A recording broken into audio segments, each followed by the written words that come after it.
Now, you're tuned into RBLR, the home of Tampa Bay's RBLR Sports. This is your RBLR Rays show. I'm your host, Zach Dobb, with my co-host, Pat Davenport, with the awesome new graphics. Pat, how you doing?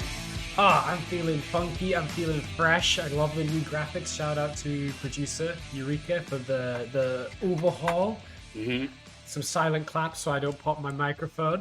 You know how it is here in the podcast. It's an audio business. You know what I mean? We take it very seriously here at the RBLR network. A lot of craftsmanship here. Yeah. And I'm doing generally well. I've got like a double screen setup where I got the Rays and Padres currently playing a quite important game right now. So we're on a knife edge. We're on a knife edge. I shouldn't feel this nervous about a game on September 1st, but here we are. How are you doing, Zach? Yeah, I'm doing great. And you know, as much as it's not where I thought we would be, it is a little nostalgic to feel this way. This takes me back to Rays teams of yesteryear where we weren't as, of a juggernaut as we've been a couple of years in the past. This takes me back to maybe 2022 Rays baseball. And you know what? That's okay. Not every year is going to be we're just thinking about setting up our playoff rotation, and that's okay. That's baseball. And, I'm excited for the ride. Even if it doesn't end up going the way that we want it to go, it's going to be an exciting ride. And we're going to be here to talk about it with you all. We appreciate everybody who is here and watching with us today. We appreciate you all. We've got a stacked show. We're going to talk about the week that was in Rays baseball, as we always do. We're going to give you the bat and the arm of the week. We're also going to talk about a little bit of the playoff situation, where we are, where we hope to be going. And we're going to talk about where we are. As much as we talked about what we thought we would be, this is where we are. So we're going to talk about that a little bit too.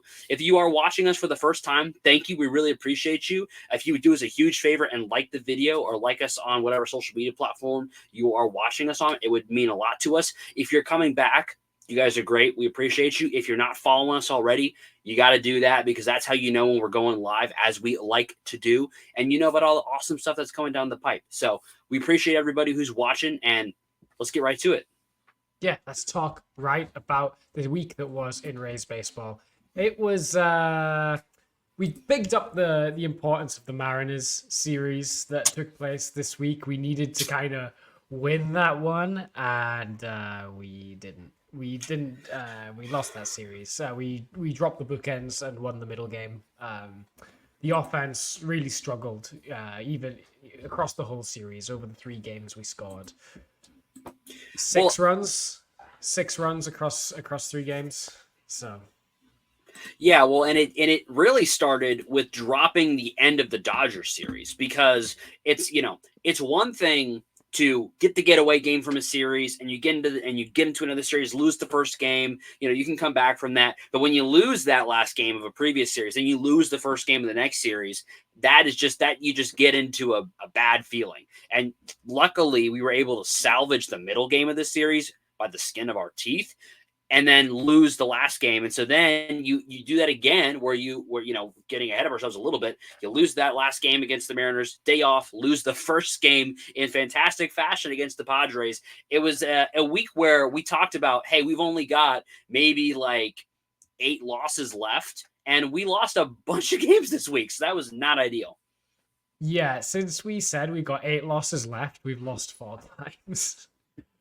But we're gonna insert some copium here, and we're gonna change the goalposts a little bit. We're gonna say that actually maybe 90 wins isn't what we need to make the playoffs. We actually just need 88 wins.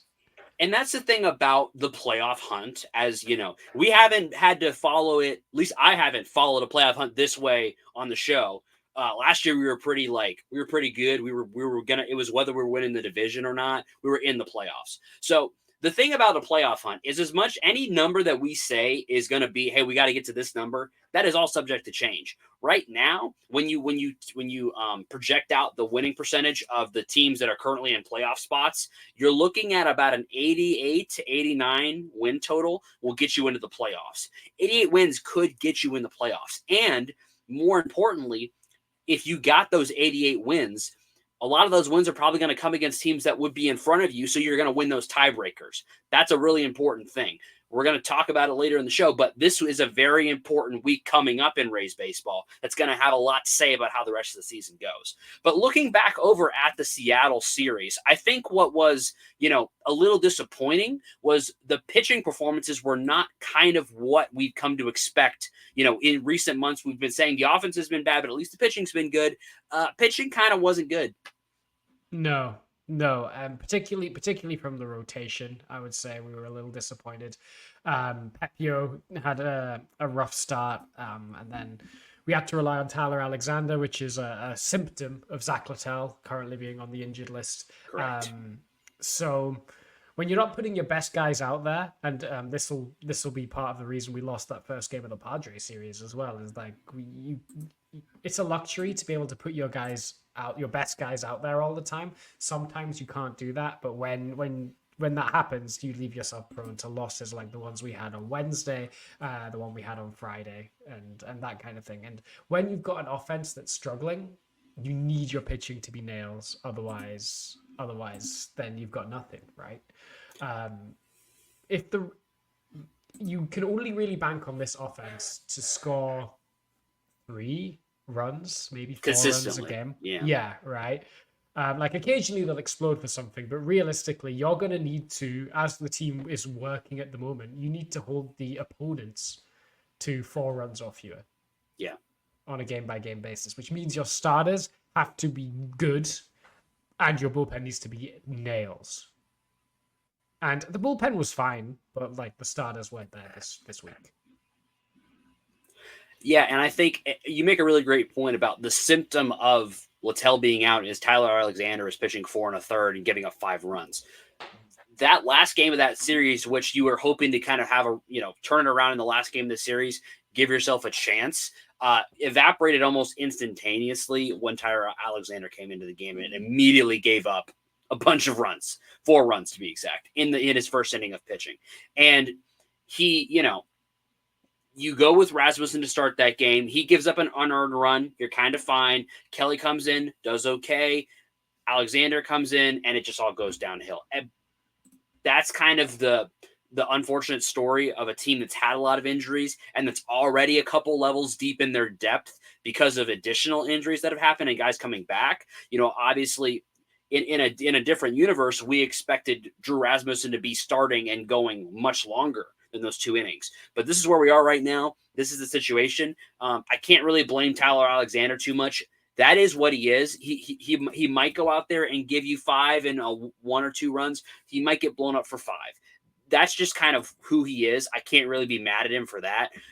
And I can't really be mad at any of the performances from a pitching perspective. Pepio's very young. He's going to get lit up every once in a while, so I'm not even that mad at his start to the series. What I think is the frustrating part is the fact that we're saying, hey, the offense is only going to get you maybe 2 to 3 runs max. That is, I think, where the frustration comes in as a fan. Yeah, it is. That's it for me. I think watching us take at bats almost all year has been the infuriating part. And it's infuriating not because, like, I feel like we're underperforming offensively, like what we could be doing just because of bad sequencing and bad runners in scoring position results, right? Because they point to it on broadcasts all the time that we have so many opportunities with runners in scoring position. We are in the top echelons of the American League in terms of opportunities, at bats, plate appearances with runners in scoring position. But then when they're on, we're not driving them in. And that's what's infuriating. And that's what's prevented this team from going on a sustained run. That's the difference between getting a sweep instead of a series win. And that's the difference between winning a series instead of splitting a series. And that's why we've never been able to get out of this kind of 500 loop that we've been stuck in all year. For me, anyway. Yeah, and I think it's what I think for me, and we're getting away a little bit from this season to talk about this, but what is the most concerning for me is when you look at that, I can't disagree with any of it. And when you look forward, the things that could fix that are, you really need some of these young guys who are playing right now to be a lot better next year. That's kind of the fix as we know it right now.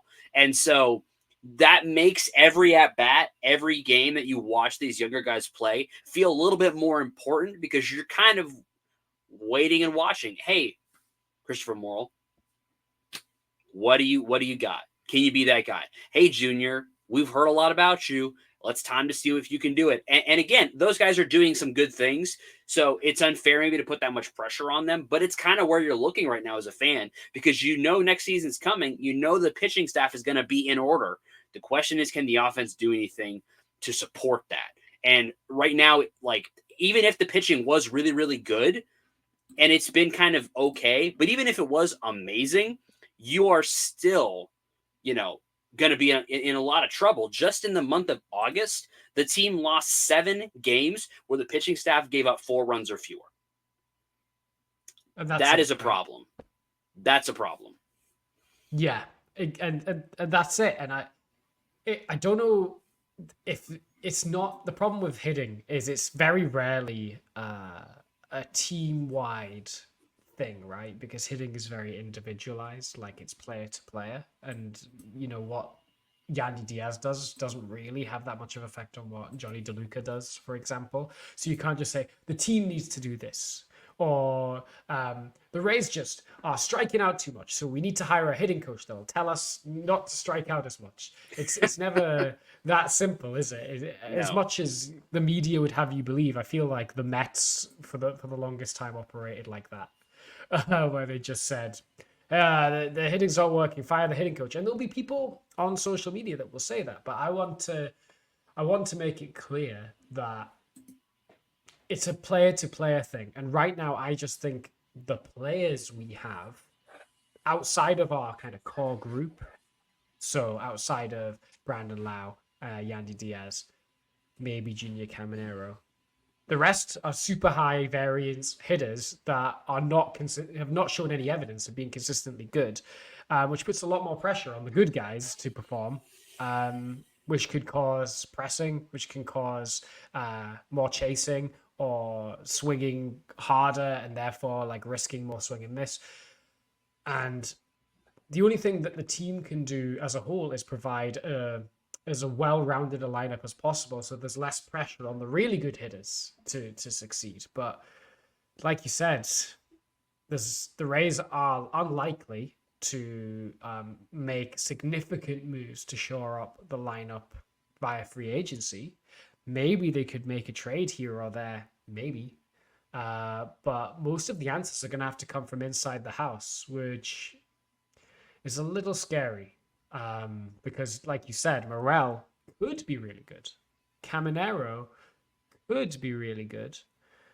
But they're all ifs, right? Like, it's not like we know Aaron Judge is going to be good. We know Juan Soto is going to be good. We know, like, Mookie Betts is going to be good. We've got very few sure things in our lineup right now, which is what's scary. Because I don't want to enter 2025. If we're trying to get as many bites of the apple and be as competitive as possible, going into 2025, the lineup has way too many maybes and cross your fingers to be like, hey, we can make the playoffs next year unless like we win a bunch of coin flips.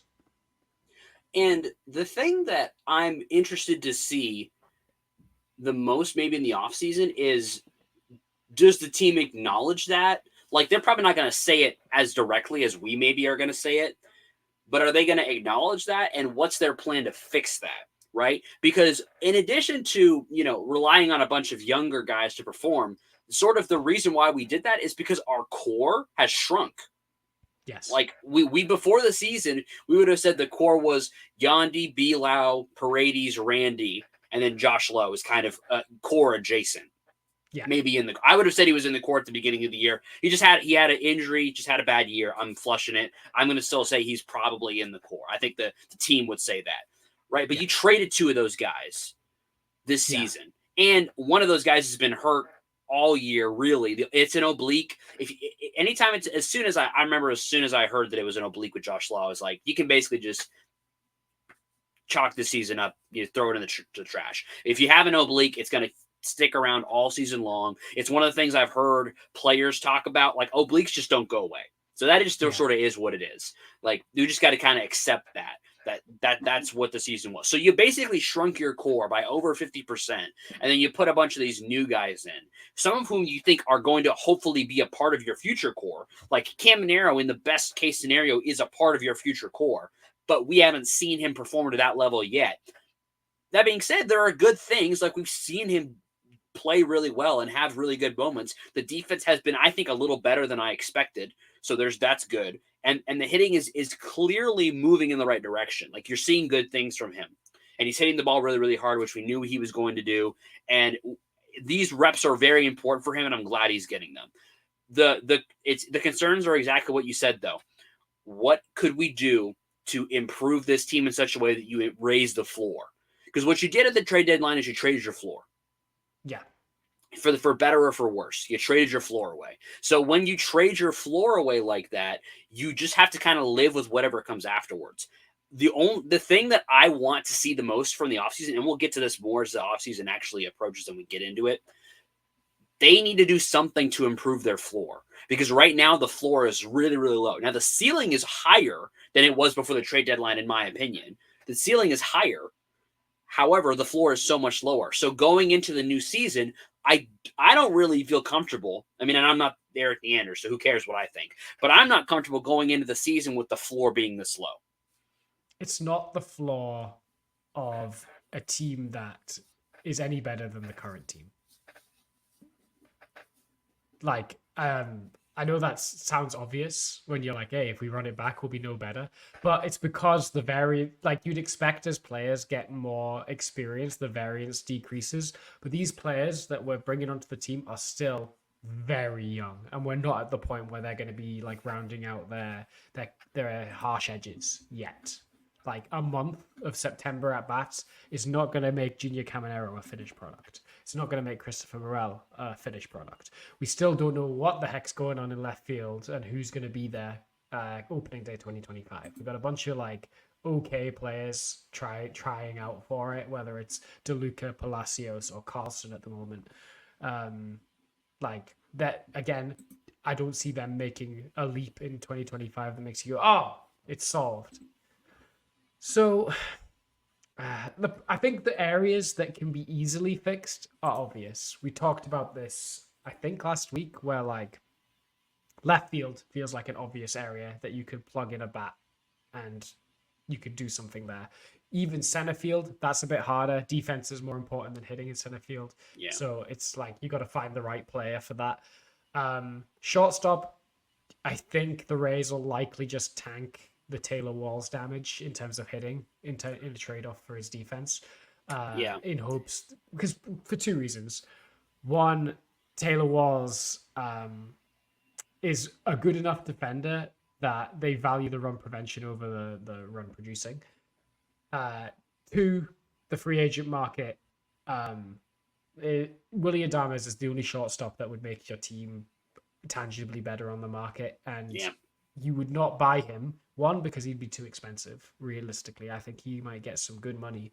But two, whoever you would get to fill a shortstop position, you'd ideally want a stopgap to wait until Carson Williams turns up. And he's in AAA right now. So he could be on a major league roster as soon as, I don't know, midpoint next year. I don't know if it'll be that soon, but it could be. So you wouldn't want to sign Willy Adames to a 4-year contract just to do what you did in his first stint, where you have him play shortstop until a cooler prospect comes up and then you trade him away again. So I feel like that would just be a bad omen, honestly, to bring him back in, have him play the exact same role. I just feel like I don't want to put that energy on Carson Williams at all. So, and you make a really, really good point that there's really no point in, making an adjustment at shortstop, because you're not going to get anybody defensively better, and the improvements offensively are going to be so marginal that it doesn't make that much of a difference. I don't think you're going to find anybody out there who's better than like Cabby. Like who are you going to find that's really that much better than Caballero? Like you're or Rosario, right? Like you're just like they're just not out there. That at least not this year, unless you make some kind of a significant trade, which again doesn't really make much sense. Unless I guess you included Carson Williams in a deal for an established shortstop. That'd be the only thing that I could see them doing. But even that seems like probably not what the Rays would do. It's not really their MO. That feels very un-Rays like. Yeah. But that's the only scenario where I think you are making a significant move at shortstop. So that's just kind of whatever. We're like, that's fine. It's the outfield. That's where you can make a significant improvement is in the outfield. And,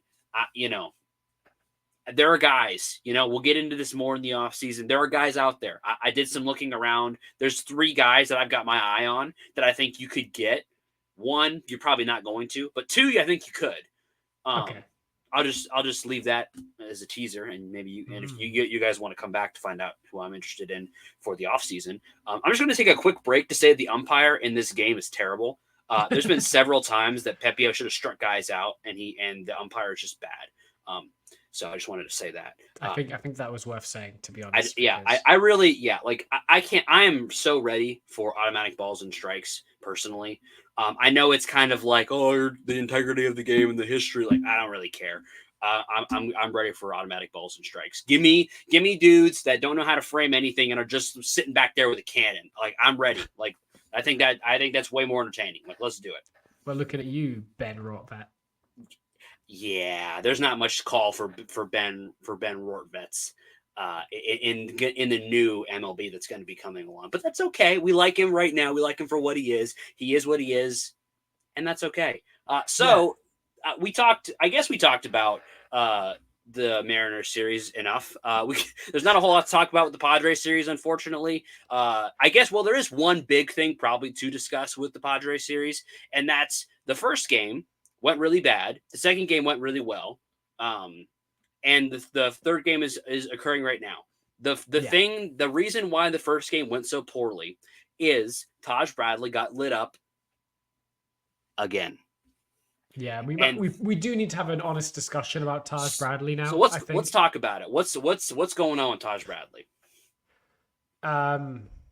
So it's basically Taj Bradley has the arsenal of a good reliever, but has to go through a lineup 3 times.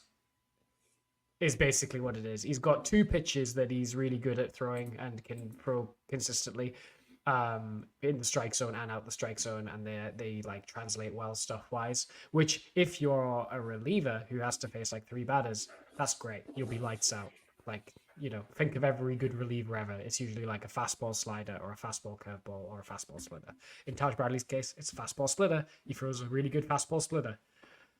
He doesn't really have a third pitch, so if you're a hitter and you can get like stuffed by his fastball or splitter, and you go, that pitch is really, really tough to face. His fastball's nails, man. Like, he threw me 100 on the bottom outside corner, right on a dot. I don't know what to do with that. Okay, next at bat, I'll just wait till he throws the splitter and spit on everything else.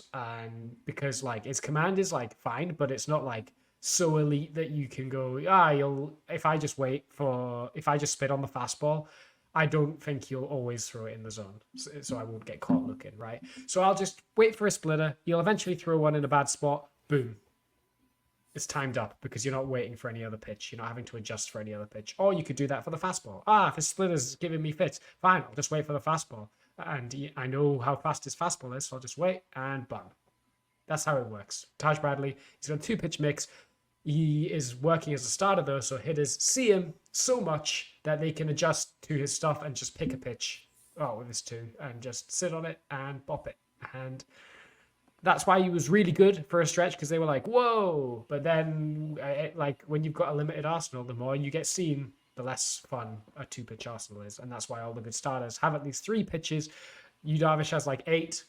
So you got to have more if you're a starter, and Taj does not have that. Is that how you view the Taj situation, or is that just my opinion? So I agree. I think that's a huge part of it. I think the other thing, and I think this speaks to as well what my initial question has been over the past couple of weeks is, well, what happened in May and July? He was super good, and now he's super bad. What happened? And there's a great tweet out there by a guy named Lance. I'm going to try to pronounce his name, Brozdowski, where he posted a heat map of Taj Bradley's fastball.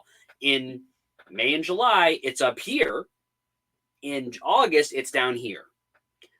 That's a big part of it too. His fastball plays really well elevated in the zone.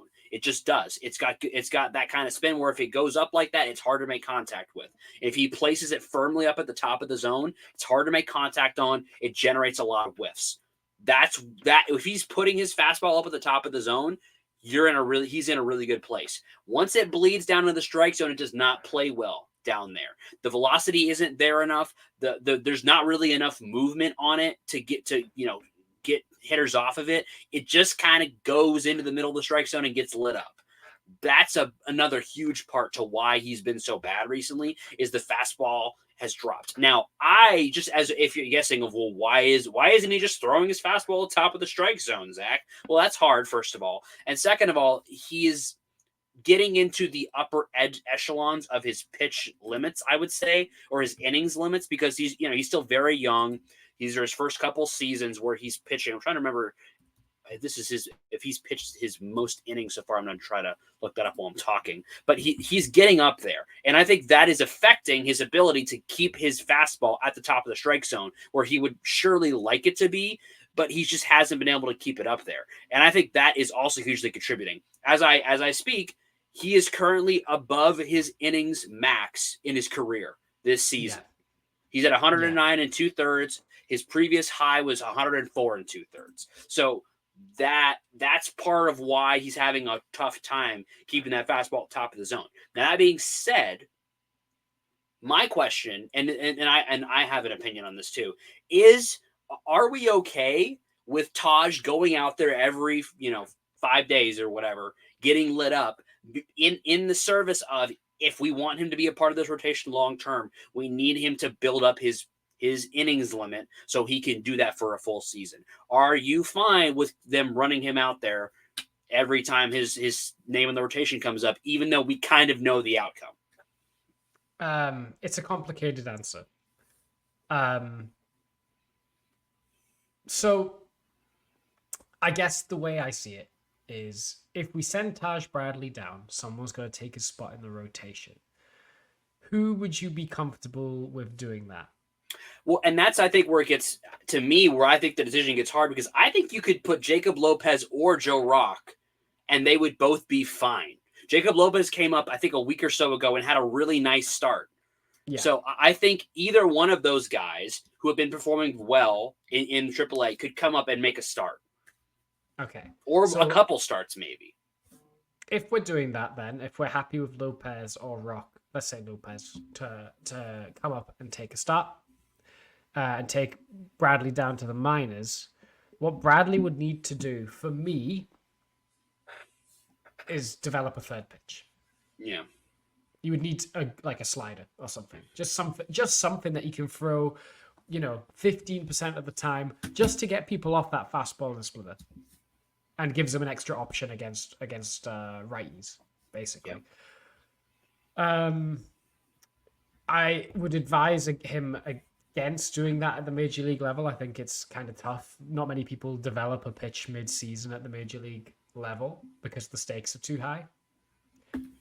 You could do that if you don't care about the results. But I think the Rays are in a position where they do care about the results. So they're in a position where they have to go, either we think Bradley is more likely to give you a good start in his current form than Lopez or any of the options in AAA, or you go, we don't actually care about the results. We're giving up on the season. It doesn't matter if we win.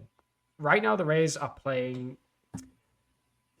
What would you argue? Would you argue that keeping Bradley at the major league level in his current form is a win, like aggressive win now kind of move, or is this a like we want the draft pick type move? I think objectively right now, Jacob Lopez or Joe Rock would probably do a better job than Bradley. And I don't think long term that is necessarily the case, but at the moment, Bradley is just not where he needs to be right now. It is clear that the fastball has lost something in its height, and you're having issues there. You're not getting swings and misses on the other pitches enough. It's clear that something is amiss that needs to be dealt with. To me, if I'm managing in a win now type of situation, I'm going to Jacob Lopez or Joe Rock. Okay. And giving them a shot. I don't disagree. Let's try and be Eric Neander and Kevin Cash. Let's do a little role play. I'm Kevin Cash, you're Eric Neander. Okay. Eric. So I can't do this. Eric, we're trying to make the playoffs. We're only 6 games out, okay? Taj Bradley's been getting lit up. Why won't you call up Jacob Lopez or Joe Rock for me? I need Taj Bradley to be a number 5 starter next year. I need him to have this experience. We got to make it work. I actually can't remember how Eric Neander's voice sounds. That's just what I think. But that's the argument to me. I need Taj Bradley to get his major league innings up, because you're gonna the best version of this team going forward has Taj Bradley as a 4-5 starter. Okay. Long term. But innings in minor league starts surely work the same on the arm as a major league start. Yes, I think yes, but also you also can't I can't think of the word. You can't underestimate this. That's the wrong word. I'm looking for a different word. It's a big deal to take a guy out of the major league rotation this late into the season that's been a consistent starter. And if you take him out, he's gone for the rest of the year. You're not bringing him back, in my opinion. If he goes down, he's down. You're not doing this. He's going down and staying down. What does that do to his mentality? That's where, if I was Eric Neander, I would say, what's that going to do to his mentality going through the rest of the season down to the minors? So also, I've just had a mini epiphany. We're at the stage of the year where the minor league season's about to wrap up anyway. That is correct. I forgot about that. So you can't really send him down to do games anyway. Yeah, that's a good point. I totally forgot about that. You're 100% right. Yeah, I mean, I guess that's probably it too then, because you do need, because realistically, you'd like him to pitch 120 plus innings this year, because that's what you are probably going to need him to do in the future. Yeah. You just need him to have done it. As much as it may not be feel good, you probably need it to happen. Yeah. So we're just tanking the damage and hoping that he'll work something out. And again, is it possible that of his whatever, let's just say he's got 3 or 4 starts left in the year? Actually, I'm not sure. I have to take a look. Probably 4. Maybe 4 starts. Is it possible one of those is 5 innings pitched, 1 earned run, 3 walks, 4 strikeouts, and you're that's good enough? Yeah, he could do that. The other 3 might give up a combined 15 runs, but he probably could get you 1 fine start there, and he maybe could get you 2. Maybe it's possible. I don't think we shouldn't, it's we're being a little unfair to him. The Padres are pretty good. It's not like he got lit up by the A's, which he may have. I can't remember if he pitched against the A's or not. I don't think he got lit up by the A's if he did. If he did. But let me crunch the numbers. But he definitely got lit up against the Padres. But again, that, Manny Machado, Jurickson Profar is having a really nice season. You know what? He did okay against the A's. He went 5 innings, 3 runs. No, 6 Xander innings, 3 Bogaerts, runs. Luis Arias. There's good. This is a pretty good Padres team. So it's, there's probably, I mean, obviously, if you're watching the game right now, Pepio did not have such a good day. Although I'm going to blame a little bit of that on the umpire, because he threw way more pitches than he should have thrown because he was walking guys. Some of that was his fault. Some of it, I think, is the umpire's fault. But Pepio didn't have a good day either. He didn't even make it through 4 innings, and he gave up. I think he's going to get tagged for that last earned run. So that'll be 3. Yeah. 3 runs. So I mean, the Padres are pretty good. That just kind of is what it is. Could you still win this last game, though? You absolutely could. And that's what you need to do as we're kind of wrapping up the week of games. You got to find a way to win this game somehow and get to that Minnesota series with only 6 games back. That's where you got to go. Yeah. Let's do that. It's a good plan. Something else you should do is, I think at least, once a year, much like I think the Rays are probably doing now, is you should just take a look at what's in your tool chest. the Rays have a lot of tools that they're kind of trying to figure out what they're going to do with them, how they're going to make them work. And in the same way, I think once a year, you should go take a look at your wardrobe and say, am I happy with what's in my wardrobe? Am I happy with what's going on there? Should I make some changes there? And which if you come away from that and you say, I think I could make some improvements somewhere. I think I need a corner outfielder of T-shirts in my wardrobe. I think I might need a little improvement at shortstop in hats. I can help you with that. Shop.rblrsports.com, where you can get the best gear for the Rays, the Bucks, the Lightning, and the Rowdies. Buck season starting up very, very soon. You want to have the best gear to support your local teams. Go to shop.rblrsports.com. And when you go there, you can use promo code FLAPPY, FLAPPY, for 10% off everything there. Shop.rblrsports.com, promo code FLAPPY for 10% off. You can be happy and flappy at the same time, which Happy is and what flappy. we all it's what we all aspire to achieve. Yes. Really in life is there's like a Venn diagram. Okay, there's happy, and then there's flappy, and then in the middle we've got Valhalla is essentially what we've got. Valhalla. I don't know why I decided to pick Viking folklore, but this is what I'm on today. But you can be happy and flappy at the same time. So I think we all want to reach Valhalla. So let's do that at RBLR Sports shop. Let's do that. Let's do something else. Let's do Bat and Arm of the Week. Pat, what is our RBLat of the week? Because we are in agreement this week.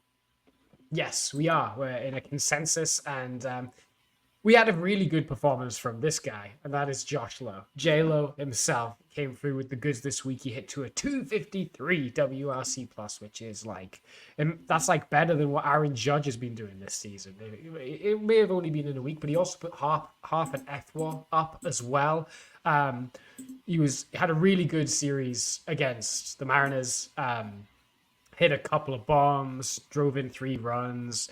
It's everything you want to see, because something that has been troubling about this Rays offense is the lack of Josh Lowe in it, because he was a big run producer for us last year. And to see him start to round out into hopefully a sustained run of form will be huge for the team, both now in this final playoff chase, but also for his prospects in 2025 in trying to anchor a still very fluctuating lineup. Yeah, absolutely. It's exactly what you could hope to see as we end this season is him getting back on the horse. I'm just going to ignore the 636 BABIP, but just pretend it's not there. I'm going to ignore the 37.5% K rate, pretend it's not there, and instead look at the 409 ISO, which is awesome, and the amazing WRC plus. The truth is we need to see some people getting some results here. As much as we talk about the process and how important it is very important. Some results would be fantastic. And Josh Lowe got some great results last week. And it's exactly what we need to see as we're, looking ahead to see what, 2025 might look like. J-Lo should be a huge part of that. He's the bat of the week. Well deserved.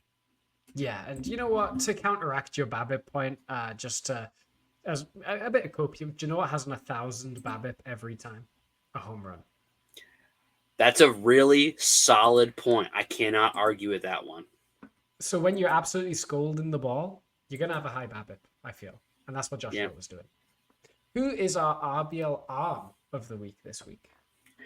The RBL arm of the week this week is somebody that I am very glad to be able to say his name in this context, because it is somebody that we miss dearly all year long and are very, very glad to have back. That's Jeffrey Springs, the Carolina Reaper himself. He has returned 5 innings pitched, 0 runs given up, 0.77 FIP, 0.3 FWAR put up in 1 start. A great performance. We need to continue seeing more of him, and we hope to see him continue to improve and get back to where he was last year throughout the rest of the season. It is so, so good to see Jeffrey Springs back. He is the arm of the week. Yeah, it was a vintage Springs performance, if I ever seen one. It's exactly as you'd chalk it up. 5 shutty innings, bunch of strikeouts. What more could you possibly want? The Carolina Reaper, we love him. And again, luckily, I think the rotation and the bullpen are like the least of our worries between now and the end of the year, especially while Jeffrey Springs is in it. Essentially, he and McClanahan are going to be the guys that we're going to bank on the most over the next couple of years. And the fact that Springs has come back from a very difficult thing to come back from and still be good, and just picked up right where he left off, is music to my ears. It's one of my favorite storylines of the whole season. Oh yeah. 100%. I'll also give a quick shout out to Drew Rasmussen, the other guy who is making his way back. He had a nice week, pitched 6 innings, which is tied for the most innings pitched this week by a Rays pitcher. In 3 games, went out and gave 2 innings pitched in each one. Not the best ever numbers. I mean, he had a 3 ERA, 0.1 WAR over the week. The FIP's a little high, but he went out there. He's kind of, taking a lot of innings that should have gone to starters, but because we've had some injuries, he's been able to kind of come in there and give you those needed innings. So really, really good performance from Drew Rasmussen this last week. It's good to see him coming back as well. Yeah, it's quite nice to see him essentially taking on what is a starter's workload, just in like smaller chunks. Yeah. So he's still a valuable pitcher that will give you innings. It's just it's not all in one go now. It's in like littler chunks, which is still really valuable. Multi-inning relievers are great. We need those. Yes, we do. So we need him, and we got a good one in Drew Rasmussen. Yeah, so I'm glad to see him back. Even if he never returns to a starting capacity, he could still be a pretty good reliever. Yeah, and if that's all he ever becomes, and he just kind of becomes just a really good multi-inning reliever for us, I'm pretty happy with that. Me too. Okay. I guess we should see how on earth we're supposed to navigate the rest of this season. Well, honestly, I think it's kind of simple. You just sweep the Twins and then let it ride. You know what? That's so true. They should call us into the locker room after the game today.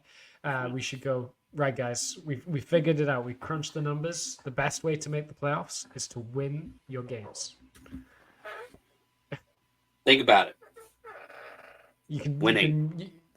We are the smartest dog in baseball, and we found out that winning games is the best way to make the playoffs and win the World Series. Consistently results in you making the playoffs. Yeah. Very consistently. Fangraphs has us at 2.3% odds of making the playoffs. So you're saying there's a chance? There is a chance. Unfortunately, odds didn't exist. Fangraphs didn't have publicly available playoff odds in 2011, and when we were 9 games back at this time, and still made the playoffs. It would have been smaller. That's true. 100%. It's not impossible. The Twin series can't be overstated. Do you think Kevin Cash needs to go all in on this series and I don't care about any development. I don't care about any process. We just got to go for this, play our best players. Just as soon as the starter's shaky, get the good book, get Usader in, how aggressively do we need to go for this Twin series? I mean, as much as I would love to say yes to that and say, yeah, we absolutely have to do that. Unfortunately, there are more baseball games to play after that. And the baseball games after that are very, very hard. Because you got to go to Baltimore, to Philadelphia, to Cleveland after this series. Cleveland for 4, by the way. So as much as I'd love to just super aggressively say let's just get into this and manage it super, can't really do that because otherwise you're going to be in big trouble in those, series after. So that being said, I think you can be a little bit more aggressive from a lineup perspective, and I expect to see the lineup be very aggressive, and try some things and really, try to put the best team possible out there. I don't really think Kevin Cash doesn't do that, but I do expect to see some very like lineups that are as good as they can be for the Twin series. I think they know it's important. It's their last home series for about a week and a half, and then if you can come home from that series, still in that, 2-3 games out of a playoff spot position, which you'll hope to be if you play really well versus the Twins, you go into those last couple series, the last 4 series of the year are 2 of them, you play 4 series, 3 teams, you play the Red Sox twice, Of those 3 teams you play, 2 of them are currently ahead of you in the playoff race. So you've got your opportunities to get the wins you need to get into the playoffs. The question is, can they put themselves in that position by playing really well versus the Twins, and then can they keep their head above water on the road after that? They're bringing their guys. They're expecting Littell is going to come back off the IL for the Yes. opener. Then you got Springs. Then you got Bradley. And then you got Baz. Is how it's lined up. Yeah. Now, it would be interesting to see how Uceda and Rasmussen get used leading into that game. Because I could see a world, when we talk about aggressiveness, there is a possibility where you could say Bradley's on a super short leash, and you can bring in Uceda and potentially Rasmussen after that if you need to fill innings. I could see that potentially happening. But it is tough because right now, Uceda is kind of your closer. At least he's acting that way right now because Pete Fairbanks is still hurt. He did just start playing catch. Little update on that. He did start playing catch. So, we hope to have him back sooner than later, but he's definitely not going to be back for the Twins series. So, you're relying on, Garrett Clevenger, Uceda. Colin Poche is injured as well. He just went on the 15-day IL with left shoulder inflammation. So you get Biggie back up from Durham. So, he's got a big arm, but we need to see him put it together a little bit. So it's definitely it's a challenging situation from the bullpen perspective because you're missing Poche and Fairbanks both. But I do expect him to be as aggressive as he can be in this series. Yeah. I think we're at the point now where for the next week, it's a result-based industry, like by hook or by crook. If you don't take 3 of 4 at the minimum, yeah, are we saying season's over? It's hard to say a season's over because you have no idea what the Twins are going to do. I'm going to say if you don't take 3 out of 4, though, it's not looking good. I will say this though: if you do not take 3 out of 4 or better, there's a very good chance that the conversation that we're having next Sunday is let's get the offseason started, folks. Because if you don't do well against the Twins and then you roll into Baltimore and don't do well, that might be wrap on the season. That could be a wrap. But if you pull out a really nice series against the Twins, maybe you can build some momentum into Baltimore, split the first 2 games and somehow steal the getaway day game in Baltimore. We can dream up scenarios where this works out. Is it likely? No. We've gone far beyond the idea of likeliness as far as the playoffs come with the Rays. Is it possible? It is possible. It's just going to take some of these, young guys, Caminero, Christopher Morel, Josh Lowe, continuing to stay back in form. Maybe Brandon Lowe gets really hot. That it's going to take something like that because I think the pitching will be good enough. We just need a couple bats to get hot, and but that's the case for really any playoff hopeful type team. Somebody's got to get hot if we're going to make the playoffs. And the good thing about this team is there are candidates out there. There are guys you can look at and say, hey, if they get hot, I could see it happening. Yeah, and you know what?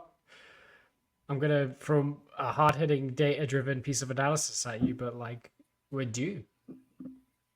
Surely we're due for a run because we've not had a run, all year. Yeah. So we got to do it. It's now or never, folks. Yep. This is it. Watch what's baseball this week. Oh, yeah. it's going to be glued to TV screens this week. If you could somehow find a way to get 4 runs at least, because currently that's how many runs the Padres have, and get out of this game with a win, then it's, find a way. Find a way. You said hook or by crook. Absolutely. Find a way to win some games here. Yeah, that's all we can do.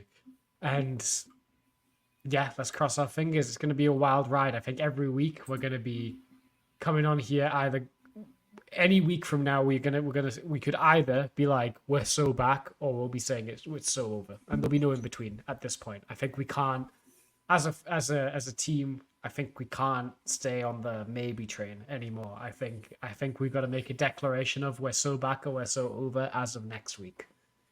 I think really, and I think you're 100% right. All I am asking for from this Rays team for the rest of the year, I'm not even asking them to make the playoffs. I'm just asking for when the calendar strikes September 15th, the last day of that Guardian series. Can we be still in the hunt then? If we can do that, if we can go into that Boston series with a chance, I'll be okay. I'll be all right. No matter what happens to end the season, I'll be okay. Because at least we had, it will have some fun games in those couple series, and maybe we'll ruin Boston season along the way. Who knows? Yeah, that'd be nice. That'd be fun. Nice. I'd be fun. Yeah. I'd enjoy that. Do we have any other things that you'd like to talk about? We talked about it kind of while we were discussing kind of the future, the transactions. Poche injured, Littell coming back. The other one that I wanted to talk about, Driscoll is coming up. Aranda also is now with the team. That happened last week. I'm really interested to see Aranda. Excuse me, especially now that I expect him to be up for the rest of the year. This is kind of it, man. We need to start seeing something from you. Like, you've been a quad A dude. I felt bad for him because he got hurt and was unavailable for so long. It's time to start seeing something. Maybe Aranda is the guy that gets hot. That'd be crazy. Like, it could be. But he's a left-handed bat who's crushed the ball at every single level. Is this his time where he just gets hot and finds a way to score some runs and help this team make the playoffs? It'd be a great story. Yeah, and he, in his rehab in AAA, he was mashing too. Yeah. So like he's on it. He's on form. And you're right that it kind of feels like it's put up or shut up time for Aranda. Yeah. I do worry about having Yandy, Morel, and Aranda on the same team at the same time because they're all like positionless. I guess Yandy can play. Yandy's good defensively at first. Yeah. You can't move him. You can't move him anywhere else. And if that's as much as I think it's been fun to watch Morel as a bat, even though it's been a lot of swing and miss there, it is approaching Harold Ramirez levels of I don't want to see you in the field with Christopher Morel. Like just not good. The opposite of the gold standard. Once you hit Harold Ramirez level, it's over for you. It's over, unfortunately. So let's just hope that Morel figures it out with the bat, so we can justify the questionable glove end. Well, the arm I think is okay. It's the glove that is just kind of not good. Yeah. I mean, the problem is, like, Morel, you'd want him to DH. That means Yandy plays first. Where does Aranda go? Second? And then where does Lowe play? Lowe could... left field? Yeah. Yeah, well, and honestly, like, I don't think Morel and Aranda play at the same time, probably.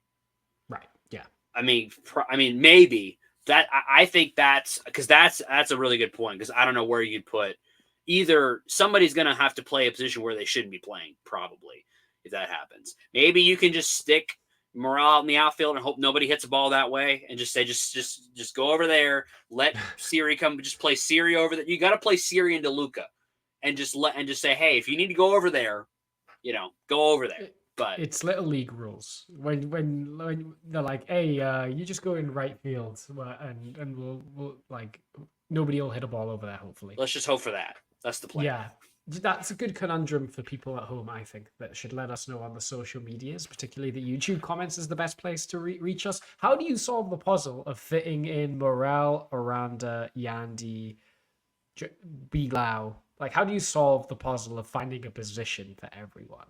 Yeah. Let us know on the socials. You can find them there. You can also let us know on YouTube. You should subscribe to us on YouTube as well, in fact, because it is the place that will let you know whenever we're going live or a new episode is being posted, not just of the Race Show, but also of the Bucks, Lightning, and Rowdy shows as well. So you'll never miss a beat in these exciting Tampa Bay sports times that are coming our way. So that's my recommendation. That's my homework to all of you now that school's back in session.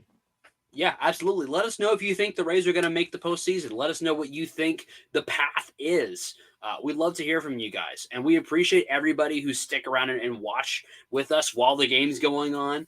We hope that the Rays can pull it out. Like, I'm always going to keep. I'm never going to give up until it's mathematically impossible. I'm not giving up because that's just not how I'm built. I'm going to keep believing in this team having even a shadow of a chance, because it would be very entertaining to watch, and I'm just gonna keep believing. So if you're ready to believe along with us, stick around. If you don't believe, that's okay, but we're gonna keep believing here at the RBLR Rays podcast. Absolutely. I couldn't have said it better myself. If we can do it in 2011, we can do it in 2024. Absolutely. And we're gonna do it every single week for the rest of the season. We're going to stop doing it for today, though. And if you've enjoyed the show, once again, do us a favor and drop us a follow. We appreciate everybody sticking around. It's going to be a wild ride, however it ends. We're just glad you're all going to be here. Raise up. Raise up.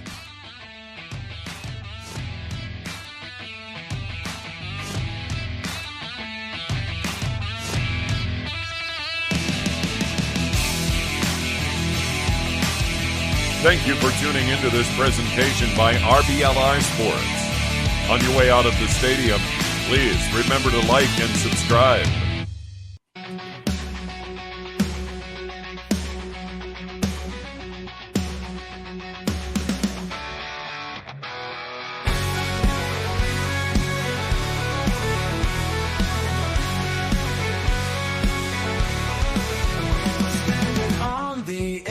With just 6 to lose, Rays gotta win 22.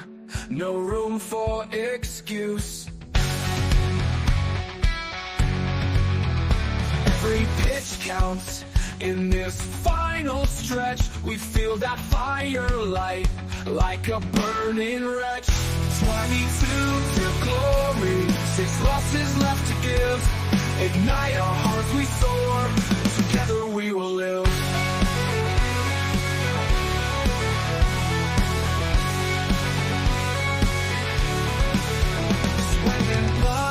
Field, no time to be afraid. We chase that playoff dream in twilight's last parade. Fans scream in the stands, we've got no choice but fight. The diamond glows at dusk, victory in our sight. 22 to glory, 6 losses left to give. Ignite our hearts, we soar. Together we will live.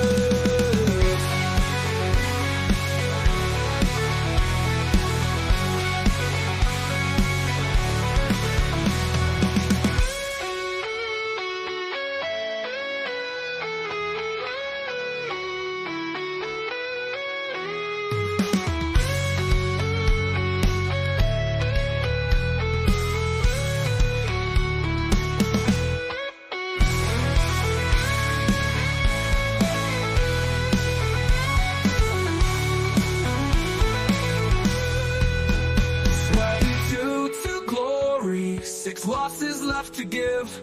Ignite our hearts, we soar. Together we will live.